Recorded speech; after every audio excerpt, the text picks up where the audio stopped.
पंजाब में स्थित सिख धर्म के 3 तख्त साहिबान वाले शहरों को पावन शहरों का दर्जा देना पंजाब सरकार के लिए बड़े सौभाग्य की बात है। ये शहर है श्री अमृतसर साहिब, श्री आनंदपुर साहिब और तलवंडी साबो। ਇਹ ਤਿੰਨੋਂ ਤਖਤਾਂ ਦੇ ਸ਼ਹਿਰਾਂ ਨੂੰ ਪੰਜਾਬ ਦੇ ਅਧਿਕਾਰਤ ਪਵਿੱਤਰ ਸ਼ਹਿਰ ਵਜੋਂ ਐਲਾਨ ਕਰਨ ਦਾ ਫੈਸਲਾ ਕੀਤਾ।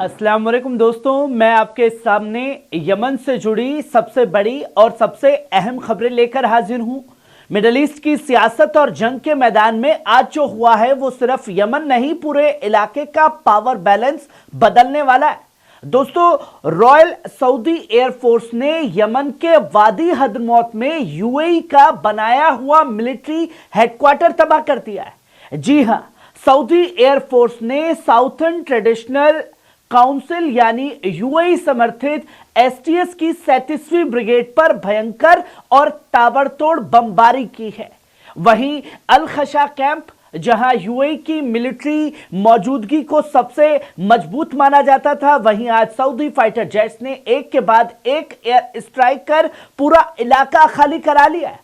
रिपोर्ट्स के मुताबिक एसटीएस के बख्तरबंद वाहन, टेक्निकल गाड़ियां जलती हुई छोड़ दी गई, लड़ाके पीछे हटते नजर आए। दोस्तों, यह सिर्फ एयर स्ट्राइक नहीं है, यह सऊदी अरब का सीधा संदेश है कि यमन में अब यूएई समर्थित मिलिशिया की मनमानी नहीं चलने वाली।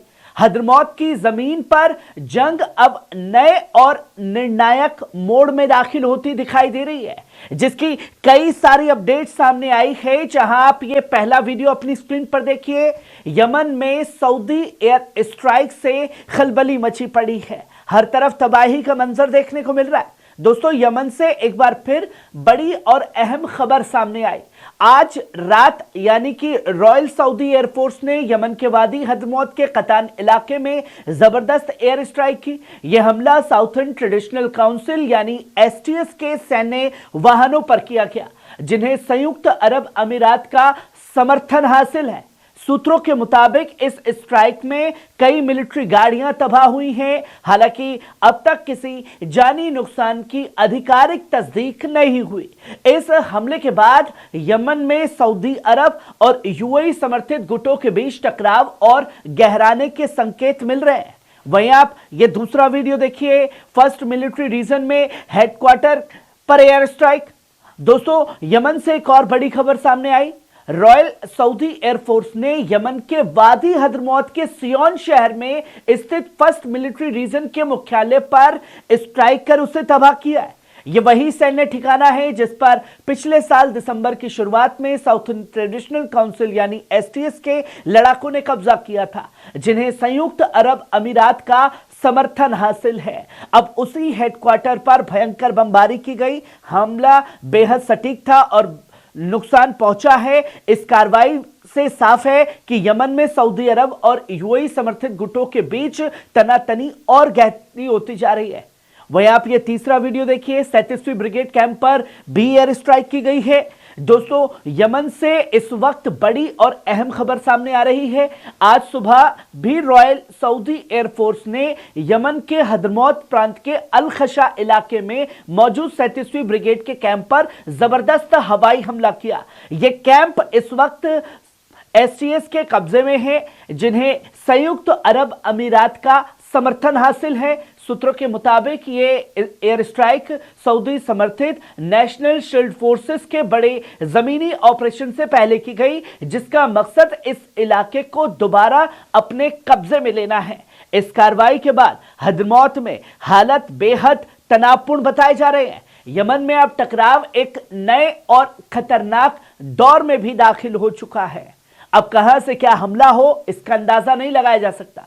वहीं अल खशा पर एसटीएस बख्तरबंद वाहन पर हमले हुए हैं। दोस्तों, यमन से एक और बड़ी खबर है। रॉयल सऊदी एयरफोर्स की एयर स्ट्राइक में यमन के हद्रमौत प्रांत के अल खशा कैंप को निशाना दोबारा बनाया गया। रिपोर्ट्स के मुताबिक इस हमले में एसटीएस के बख्तरबंद सैन्य वाहनों के काफिलों को टारगेट किया गया है, जिन्हें संयुक्त अरब अमीरात के द्वारा हथियार और गाड़ियां भेजी गई थी। सूत्र बताते हैं कि हमला बेहद सटीक था और कई आर्म्ड गाड़ियां भी तबाह हुई हैं। इस एयर स्ट्राइक के बाद हद्रमौत में हालत और ज्यादा नाजुक हो गए हैं। यमन में एक नई जंग छिड़ चुकी है और ये आगाज खत्म कहां पर होगा इसका अंदाजा नहीं है। वहीं समर्थित नेशनल शील्ड फोर्स की भी एंट्री हुई है। दोस्तों, यमन में एक और खबर है। सुबह नेशनल शील्ड फोर्स यानी एनएसएफ की बड़ी टुकड़ियां अल अबर इलाके से आगे बढ़ी और हैंडओवर ऑफ कैंपस नाम के ऑपरेशन के तहत जमीनी कार्रवाई भी शुरू की।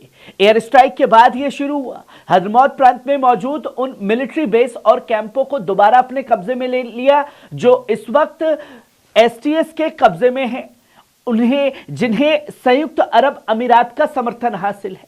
दोस्तों, एनएसएफ के लिए जमीनी माहौल बनाने का काम सऊदी रॉयल फोर्स द्वारा किया गया है, जिसकी तस्वीरें देश और दुनिया के सामने आई हैं। वहीं आप ये छठा वीडियो देखिए। सऊदी एयरफोर्स का हवाई सपोर्ट जारी है। दोस्तों, यमन के हद्रमौत में लगातार जो है खबरें बदल रही हैं।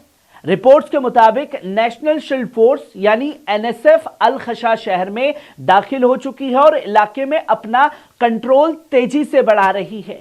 यूएई मिलिशिया जो है छोड़ करके भाग रही है। पेशकदमी को ऊपर रॉयल सऊदी एयरफोर्स का पूरा हवाई सपोर्ट हासिल मिला। हेलीकॉप्टर और फाइटर जेट्स के जरिए निगरानी और कवर दिया जा रहा है ताकि आसानी से जमीनी कार्रवाई की जा सके। डेवलपमेंट से साफ है कि हद्रमौत में हालात तेजी से बदल रहे हैं। सियासी सैन्य संतुलन नए दौर में दाखिल हो चुका है। यमन की जमीन पर अगले कुछ घंटे बेहद अहम माने जा रहे हैं। वहीं आप ये 7वां वीडियो देखिए। 37वीं ब्रिगेड कैंप पर भी कब्जा कर लिया। दोस्तों, रातों रात ये खबर भी सामने आई कि फैसलाकुन खबर है। नेशनल शील्ड फोर्स जो कि सऊदी से जुड़ा हुआ है, एनएसएफ, उसने वादी हद्रमौत के अलखशा इलाके में 37वीं ब्रिगेड कैंप पर पूरा अपना कब्जा हासिल कर लिया है। ये तस्वीर जो है दुनिया के सामने है और अब पीछे हटने को तैयार नहीं है सऊदी। कहा जा रहा है कि हर वापसी एसटीएस लड़ाके अपने कई बख्तरबंद वाहन और टेक्निकल गाड़ियां छोड़कर भागे, जिसमें से कई गाड़ियों में आग लगी देखी गई है। इस डेवलपमेंट के बाद हद्रमौत में सियासी और फौजी हालात पूरी तरह बदलते नजर आ रहे हैं। यमन में जंग अब एक नए और निर्णायक दौर में दाखिल हो चुकी है। आने वाले घंटे किस हिसाब से बीतेंगे यमन के अंदर, इसका कोई अंदाजा नहीं लगाया जा सकता। दोस्तों, कैसी लगी खबर? कमेंट बॉक्स में आकर के अपनी राय जरूर दीजिएगा। शुक्रिया।